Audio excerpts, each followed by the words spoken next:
Leprosy suspected in 2 California kids. How could they contract it? Leprosy was and still is a rare and strange disease. One begins to wonder if this and just like tuberculosis have become superbugs. Will the world become terrorized once again by secret invaders?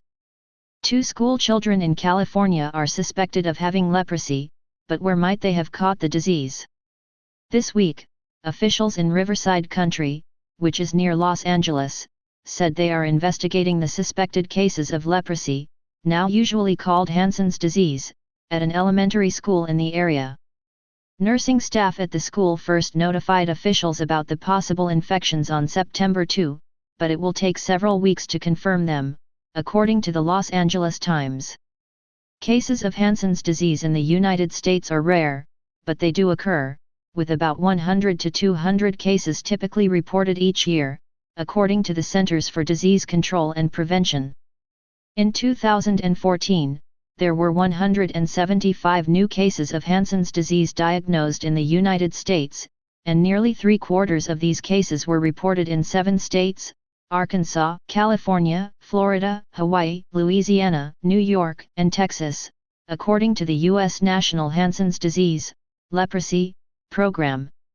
There's a lot of stigma and a lot of misunderstanding about leprosy, said Dr. Amish Adalja, an infectious disease specialist and a senior associate at the University of Pittsburgh Medical Center's Center for Health Security.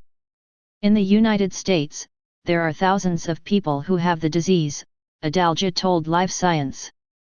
It's estimated that, overall, about 6,500 people in the United States have Hansen's disease, and about half of these require active medical treatment, according to the National Hansen's Disease Program.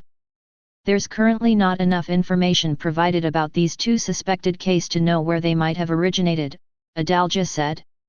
But armadillos in the United States are known to harbor the bacteria that cause the disease, and it's possible for people to become infected through contact with the animals, Adalja said, although the risk of this is low. People can also become infected with leprosy through prolonged close contact with patients who have leprosy, Adalja said. Because the disease is not very contagious, people are unlikely to become infected through casual contact, he added. In addition, a sizable number of the people who have Hansen's disease in the United States, about 60%, were born in another country, Adalja said, and so it's possible they contracted the disease in another country, but this is not certain.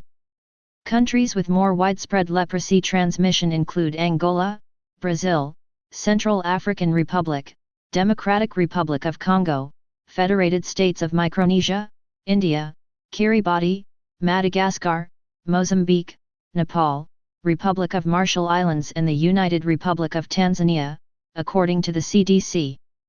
The disease is caused by a bacterium known as Mycobacterium leprae.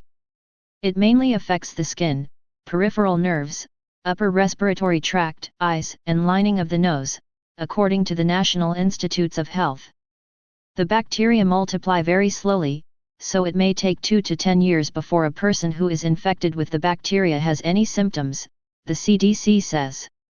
Left untreated, the bacteria can cause permanent damage to the skin, nerves, limbs, and eyes, including paralysis and blindness, according to the World Health Organization. But the disease is easily treatable with antibiotics, according to the CDC. And patients are unable to transmit the disease to other people after taking just a few doses of antibiotics. Hansen's disease is not easily spread between people, and it's unlikely that people would catch the disease in a school or work environment, Barbara Cole, of the Riverside County Department of Public Health, told the Los Angeles Times. One reason that the disease doesn't appear to be very contagious is that most people are naturally immune to the disease. It's estimated that about 95% of people are not able to contract leprosy, Adalja said.